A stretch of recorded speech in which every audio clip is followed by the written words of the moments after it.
Welcome to Game Set Matchup, the podcast where we talk everything partnerships, the good, the bad, and the ugly. Hello, everyone. So, on this week's podcast, we spoke to Chris Friedel, who is a technology partnerships manager based in the USA and works for a company called Crossbeam. Now, you can listen on to find out exactly what Crossbeam is all about, but in short, they are a leader in the partner ecosystem platforms. If you want to find out more, then obviously listen on. So we discuss exactly what a partnership with Crossbeam would look like and how Chris is going about making sure that they go after the right partnerships and selecting businesses they can offer the most value to. In return, that then helps to engage a good starting relationship to what will eventually, hopefully, be a long-lasting partnership. We discuss what it's like to work and be as productive as you can, being only a team of two, and also what, if any, potential plans in the future there are for expansion. As always, at the end, we find out who Chris would love to partner with if he could choose anybody. So listen through and find out at the end. No cheeky skipping to the end. Okay, enjoy this week's podcast. Okay, welcome to Game Set Matchup. So this is our podcast where we discuss all things partnerships. So I am your host, as always, Carl Busby, and today I'm joined by my co-host, David Chambers. Hi. So please welcome our guest today. It's Chris Friedel. He's a Senior Technology Partnerships Manager at Crossbeam. Hello and welcome, Chris. Hey guys, good to be here. Thank you for coming. Okay, so we'll just like to start off as we usually do, just a bit of a introduction, obviously to who you are. So obviously we can just tell our listeners a little bit more about sort of yourself, your background, a bit about your current role, and also what you're doing now, and then maybe a bit about what Crossbeam is all about. Sure. So Chris Friedel, and I work primarily in technology partnerships at Crossbeam, which is super exciting given the unique nature of the data that Crossbeam has. I'll go in a little bit about that in a second. But as with any smaller company, a partnerships manager that starts off with technology partnerships obviously expands into all other types of partnerships. So myself and my boss, Adam, we work with our amazing solutions partners as well, and any other potential partnership that might come our way. So it's an exciting role to be in. Nice. My background. So as with most partnerships people, I feel like the more I have this conversation, we all come up from a similar background, sales initially. And then for me specifically, I was at HPE, Hewlett Packard Enterprise for a while, started interacting with resellers and the channel and all that good stuff, and naturally made my way into strategic partnerships. And here I am after I tried to procure Crossbeam, saw they had a role open, made the way. That's amazing. Yeah, no, it's funny. Obviously, you said about the fact that it was coming from obviously from sales. We do obviously hear that quite a lot. There's a bit of obviously similarity to the transition, obviously coming over into partnerships. But it's obviously just that key thing that we like to make clear, especially at Finder, is that there's a big difference between finding actual real partnerships, and selling or obviously lead gen, that type of thing. So totally. It's a very, very different thing. Totally. I think it's really interesting seeing, there's tons of different partnership professionals out there, and there's, we interact with so many different people on a day-to-day basis, but seeing their common backgrounds and how they actually are performing. There's so many people that come from CS now, which I think is very interesting. I think that's a very consultative partnership approach.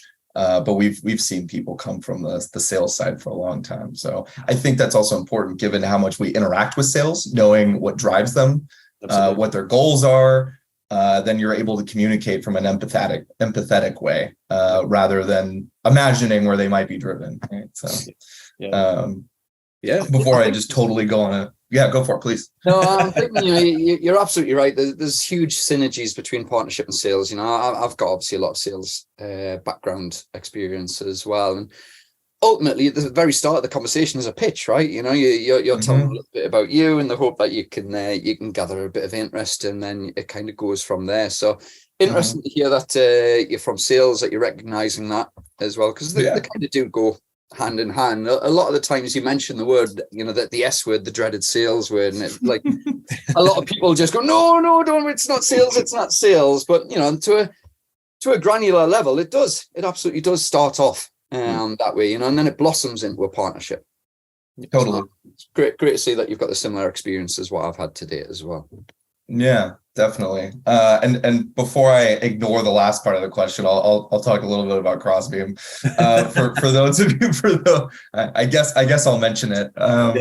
For those that don't know what Crossbeam does, we're a collaborative data platform that essentially serves as an escrow service for your CRM data.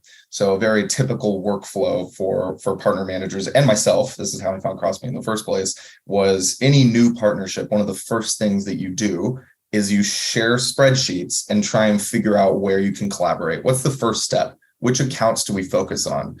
Crossbeam cuts that 3-week process down to a second. So you then are able to view that in a matrix form, and see where you're overlapping customers, you're overlapping prospects, your open opportunities. Myself, one of the ways that I use it on a day-to-day basis with new partnerships is vetting where I'm going to put my energy, right? Which one has the most opportunity? Where's the most overlaps? We'll talk about this a little later. Given a very finite amount of energy for partnership teams these days, that's super important. Where is the greatest opportunity and the lowest risk with partnerships, right? And having a really easy way to diagnose, how exactly I can interact with the sales team with these leads. Where can I get them warm intros? Where can I get sourced revenue, right? So Crossbeam helps with all that stuff. But that escrow service for data, that's like everybody at Crossbeam loves throwing that out there. It's like one of our main lines. Yeah. No, it makes a lot of sense. I think it sounds again like you're doing a lot of, you say you're cutting things down, from 3 weeks down to, obviously a few seconds. Obviously, that's quite a statement there. Yeah, well, it's from personal experience. It's just dialing through Excel spreadsheets, trying to figure out where we, going into Salesforce and figuring it out. It's all manual, right? Yeah. No, I'm just thinking that could, as a headline, that's a good headline. Tag we'll put onto the video. But it sounds like just making things much more efficient. And like you said, just prioritizing and going after the ones that make the most sense. So it makes a lot of sense. No, it's great. Well, look, I've been really keen because obviously I know Crossbeam's been around for a little while and it's really well known within the partnership world. Even though it's weird, the partnership world, it's huge, but it's small. You've got the key players amongst there, and you've got your key groups and things like that. And Crossbeam's always been synonymous in there. So I suppose one of the things I'm really interested to know is, how have you seen Crossbeam's approach change to creating partnerships in recent times? Obviously, there's a fair bit of change going on in the market as well. Partnerships, expanding. It's the new word. But also to kind of finish it off, what does a gold star partnership look like for Crossbeam to you as well? Yeah, I think it's been really interesting. So I've been at Crossbeam for about 1.5 years, and those early couple years with the partnership program, it's very important to be able to pivot and react as you're learning. So trying to figure out where this unique data set that Crossbeam has, the ecosystem data, where do customers want that? I always say this, just because we think it's cool doesn't mean the market will think it's cool. So that's another thing. So trying to minimize the amount of instances where we put a ton of effort into an integration and it just falls flat, right? Yeah. Especially nowadays, that cannot happen, right? You have some runway to figure things out, and Crossbeam, our leadership has been amazing. Bob Moore, the CEO, really gave us a lot of runway to figure it out and figure out where things mesh and where the market reacts really well to it. But I would say that's where we're at right now. 2023 and 2024 is listen to our customers. Customer validation is number one. What are they asking for? I have a great communication line with our revenue team, with our CS people, with our sales people. What are we hearing? Are we hearing that? Yeah, it's ask them, validate all of these use cases that we're talking about here, so we're not operating in a silo. We want these things to hit and run, right? You need results, and I we're in a great situation at Crossbeam and we're doing really well, but I think other partnerships teams, people are probably nodding to that line. I think there's a lot of pressure to execute. Yep. And I think the best way to do that is to validate before you act. Listen to your customers. Yeah. No, brilliant. I think super crucial. It's along the lines of go where the market's telling you to go. Ultimately, isn't it? And it's funny that you make the point just because you think it's cool doesn't mean that the market does. You learn that pretty fast. I've been hurt before here. you learn that pretty fast. Yeah. All right. And so, what would you say is what does a gold star partnership look like to you guys? Yeah, this is something I'm sure my team members at Crossbeam have heard me say. Reciprocity is like the number one thing. I'd like to get it on like one of those neon signs and put it behind me. Reciprocal actions, right? We were all thinking of partnerships where we're active, we have a good relationship, we have good rapport, we have a joint story to tell, all this stuff. It's because business is going back and forth. We often, with new partnerships, we try and extend that olive branch and let's start referring leads to them. It doesn't even matter, who's building the integration. It doesn't matter. The moment you start giving some goodwill back and forth, that's how you have a good foundation to build whatever you're building, right? And for that partnership, like reciprocity is a big one. The alignment, honesty, trust, all these things are all in the same vein here. But I think getting back as much as you're giving in is very important. Otherwise, you're going to use your goodwill up, and you guys are probably going to go separate ways eventually. 100%. There's a stat out there that for every 100 partnerships that you've got aligned, only 20 of them are actually working for you. But it's also coupled with the fact that I think recognizing that in order to start a fruitful partnership, you have to give first. Yep. Be the leader there, show that generosity, but also recognizing that if it's not coming back at you, then maybe it's not something worth pursuing. Yeah, totally. I think this goes in the same vein of what we were talking about earlier as well, as we don't have. I think given the market situation, having to perform and execute and be on top of these things, figuring out where your energy is best spent, needing to be very honest with ourselves. Where is that energy being used, and where is it being wasted? And these partnerships that are not give and take, reciprocal actions, I think that's one of the first ones where you need to reassess kind of how much energy you're putting in there. Yeah, no, 100%. That makes a lot of sense.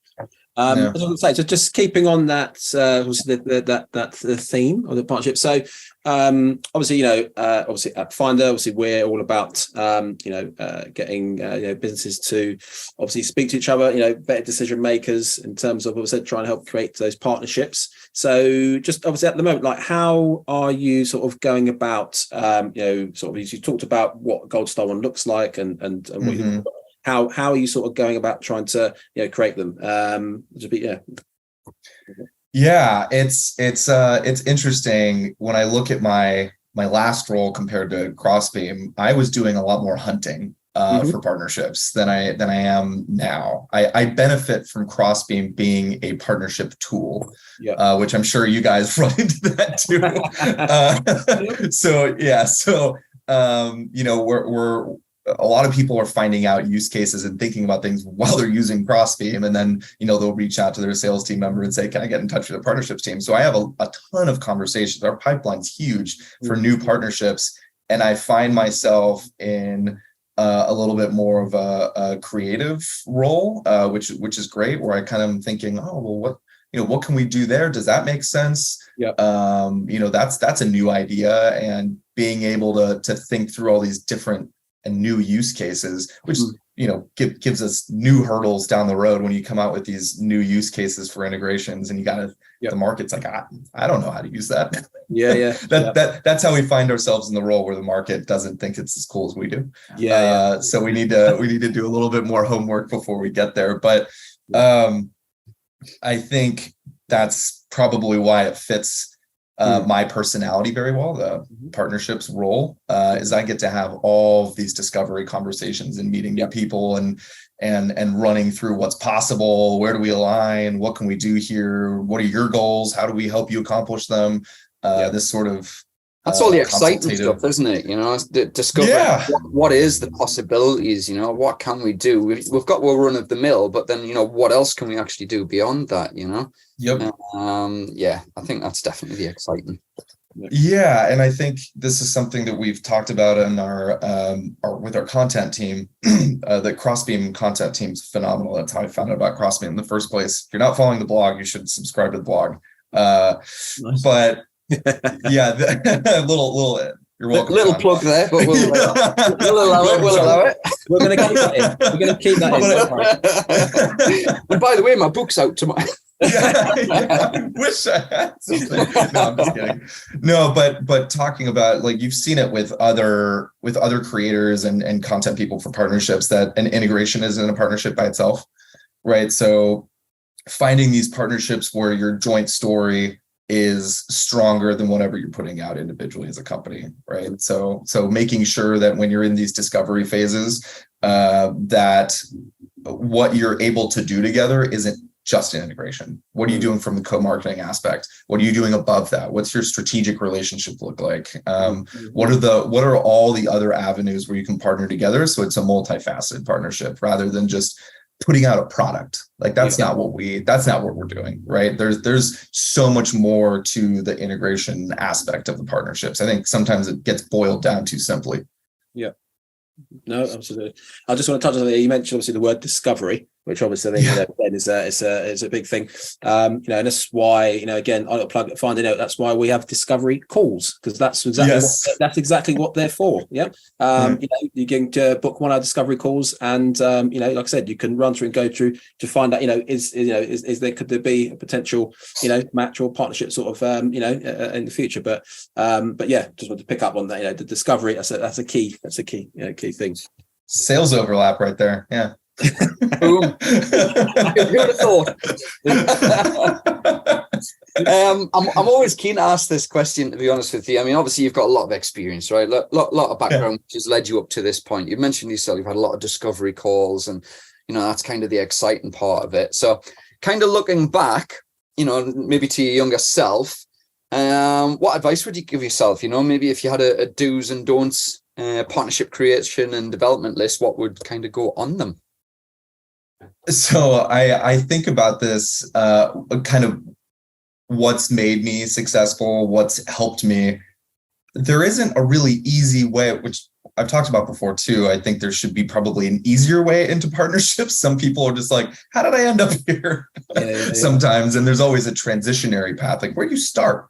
And often my experience is reflected with other partnership people. You just get tossed in there somehow. You start by getting chucked into the deep end, floundering around a little bit and figuring it out, which I think is probably a good thing. You learn to pivot, you learn to be flexible. Totally. You're we're very flexible leaders in that aspect.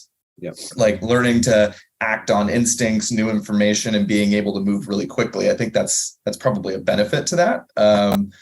Sometimes the company's like, oh, we need to do something with partnerships. That guy over there looks good for it. Let's start there.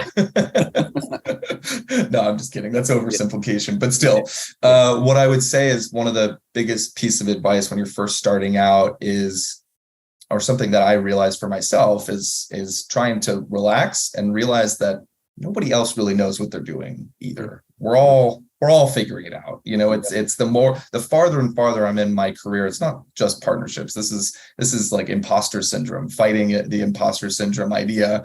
Everybody else is figuring it out too, especially in these newer, more popular niches within tech. And I would definitely probably put partnerships in that category. But there's no rules, is there? No, there isn't. So everybody's learning. This is a great time to be in this type of role, because learning and new ideas, all this stuff, that everybody's looking for that. You start following partnership people on LinkedIn. It's everybody's throwing out advice everywhere. we're all kind of in a similar role. So I think if I could go back and tell myself, relax, it's okay that you don't know exactly what you're doing. I think that would certainly help me a lot. It's exactly as you said, though, isn't it? The whole imposter syndrome. You don't have to be the master of what you're doing right now, right? Because every single day is an opportunity to learn something new. Yep. And it's understanding that, and as you say, just relax a little bit and just enjoy having the discovery calls, enjoy having the conversations, and a couple of creative minds together can create some amazing things. Yeah. Right. What would you say is your number one don't do? That's always a good number one don't do. I think we were just saying that it was really important to remain flexible and react to new information. I think there's often an urge to fight that. Yeah. And say, no, stick the course. This is what we're supposed to be doing. That's going to kill you. Right. I mean, if it takes you a year to learn that you were doing the wrong thing, that's going to kill you. Right. Yeah. So I think, listen to your instincts in this type of role, and listen to new information, listen to advice, learn as much as you can. There's so many resources and different companies, podcasts that are all talking about similar issues. There's so many times where I'm talking to people in the industry and they're encountering the same problems I am. Yeah. So I think the resistance to react to new information, resistance to change course, it's very dangerous. It's awesome, man. Learn every day and remain agile. Yeah. Remain agile. It's going to be great advice. Yep. No, great advice there. That's brilliant. So just on to our next question. So we're going to pivot slightly. So normally we would ask to sort of like, if you've got any top tips on obviously high performing teams and stuff. So I think we caught up earlier and understand at the moment obviously it's just yourself and your VP Adam. So just like I said, just to come from a slightly sort of different angle, in this, I was guessing this current climate as well, sort of how are you sort of managing to sort of, remain sort of, productive basically without a team, essentially with only just sort of two people. And then, also are you, do you have any plans, to expand in the future? Like how would that, how would you like that to look?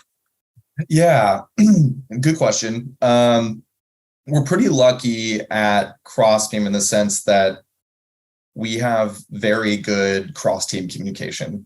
Mm-hmm. So I think that's pretty rare in the sense that, product marketing, engineering, product, and partnerships talk every single day.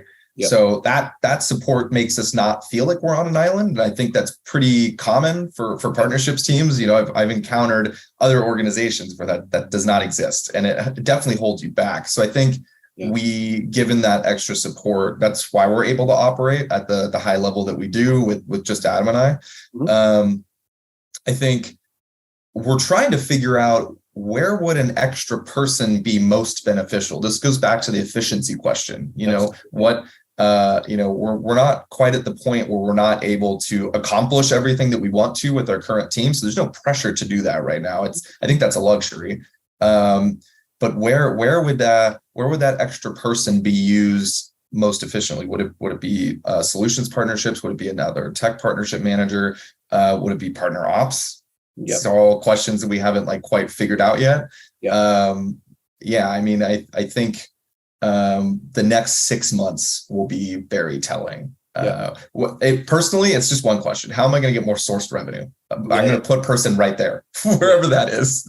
Yeah. No, 100%. I think obviously the key thing is you obviously talking about, looking to potentially expand and stuff, but, you don't want to, there's no point bringing people on unless you're, it's really clear, where they're obviously going to fit into that, because, otherwise long term, obviously it's just not going to potentially work out. So it sounds like you'll just be, yourselves for now. And obviously we'll just, you'll see how the next 6 months goes and if there's any changes.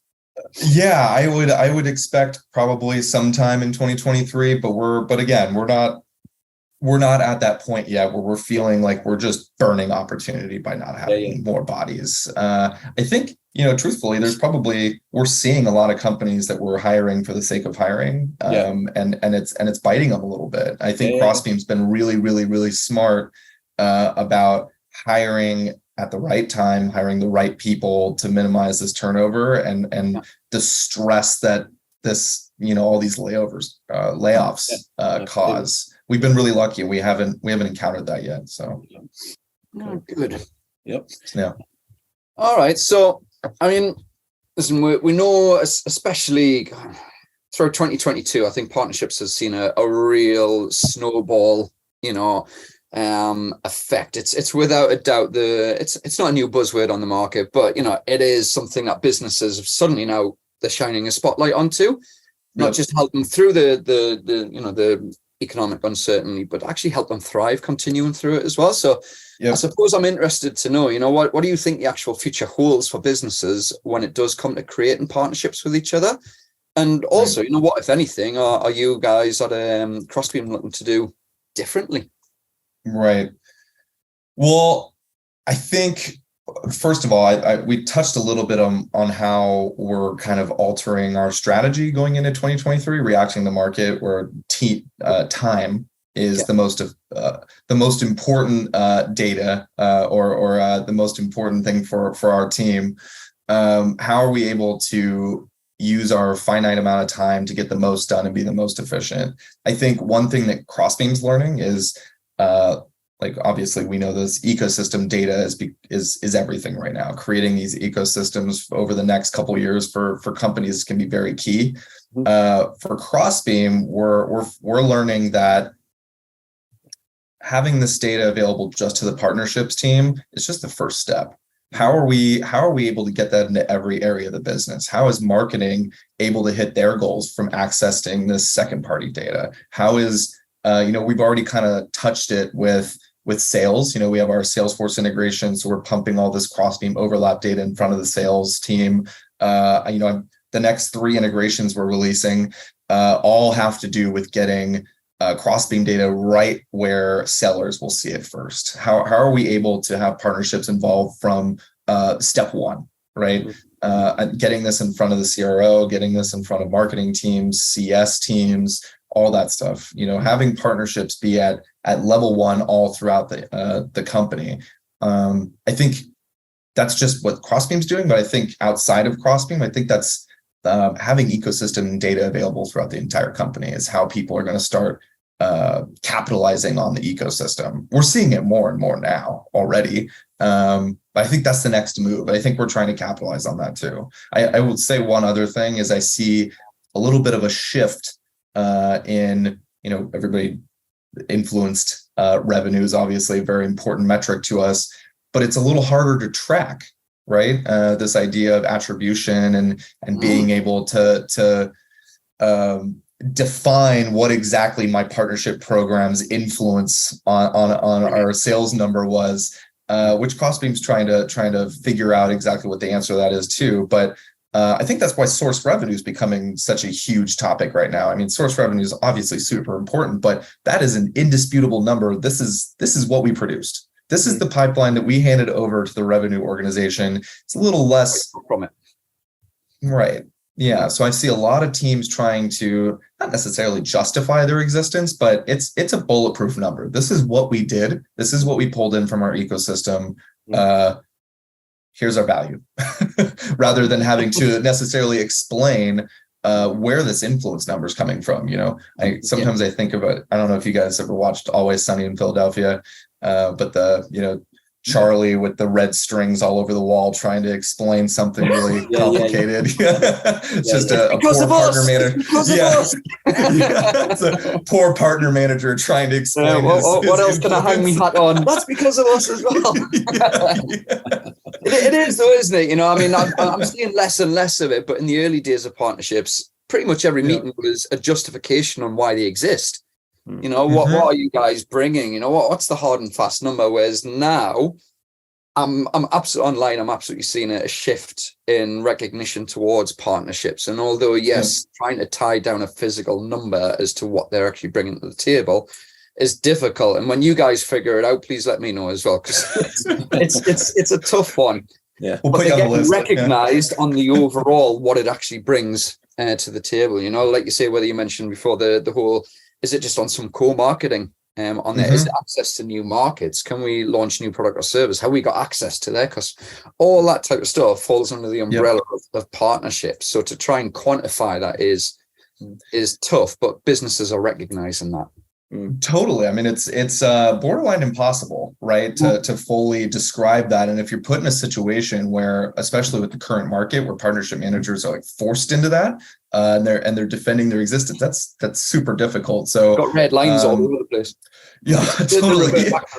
I blurred my background, but it's right over here, actually. It's mine. I did this. No, but seriously, like the being able to have that source number is going to make this a lot easier for teams. In combination, influence revenue is not going away, but given the current market, I see a shift definitely in teams really focusing on these bulletproof numbers with sourced revenue. So and tying these 2 points together, by having ecosystem data in every part of your business and having this Crossbeam overlap data with your SDRs, with your CS people, with your AEs, with your marketing team, that influence number, all that source number is going to go up, right? However you do it, getting partnerships involved at the beginning is going to help you hit those numbers. How do you do it? That's the other question. I genuinely see businesses viewing not to replace, right? Partnerships isn't to replace anything, as you've meant, right? We're here to complement. We're here to actually help drive that additional awareness, revenue, all that type of stuff. But it's almost like trying to quantify your marketing. How do you know where that actual hard and fast sale from? Did that come from, this marketing? It's the same, but businesses recognize that marketing is an essential facet that's, required as part of the business. And I'm seeing a mindset starting to shift where partnerships they're not quite there yet, but they're almost of the mindset that, this is just as an essential remit to the business. Yeah, we're right there. I think we're catching up. Yeah. No, absolutely. Listen, we're just going to round this off. One last question, and again, obviously, we like to just do this for a bit of fun. But obviously, our theme here is partnerships. And if you could partner with a, sort of any business, or it could be a particular person. I mean, like I said, anyone. Who would you think? Who would that be, and why? A nice fit for Crossbeam. Well, I have one less exciting answer, but I'll start with that one. I would probably say that, as somebody that's in tech partnerships, like I'm in a position where I'm able to talk to any company that I could possibly want to. I'm talking to all sorts of different SaaS companies, and like I said, I'm put in this creative role where I'm able to imagine new use cases. I'm not replicating ones that already exist. I mean, that's a dream for a tech partnership manager. Whenever we do hire somebody, I'm sure somebody will be very excited to be in that type of role. So I'm living it right now. I can't think of a SaaS company that I couldn't reach out to and spitball on some use case. I'm sure we'll be doing it sometime in the next couple of weeks. That's recorded, by the way, Chris, so I'm going to hold you to it now. Great, that's perfect. The second one is probably not serious. I have no idea what our use case would be, but like I said, we can figure it out. I'm going to partner with the Russo brothers, from Marvel. I don't know what we would do there, but they're a powerful tandem. This is a question that Crossbeam asks all of our new employees. What's your favorite partnership? People are like chips and guac, chips and salsa, and different directors, whatever it is. But that's brilliant. That's brilliant. Well, we'll do the best as we can. When this goes live, we'll put in a little word for you. Obviously, can't promise anything. We'll put tag them in there. We'll tag. Guarantee they'll be watching. 100%. 100%. We will do that. Listen, just sit by your phone. It's going to ring any minute now. That's perfect. I'll be watching. Yeah. This has been absolutely amazing talk to you. I've really enjoyed it. Thank you again, Dave, as well, for joining us today. It's been a great conversation. Like I said, just really looking forward to catch up in the future and just seeing where we can integrate with each other. Definitely. Thanks, guys. Appreciate your time. Cheers, Chris. Speak to you soon, buddy. See ya. Cheers. Bye. Thanks, Chris. Bye-bye. Thanks for joining this week's Game Set Matchup. Tune in to hear more about the need to knows and the do's and don'ts when it comes to creating successful business partnerships.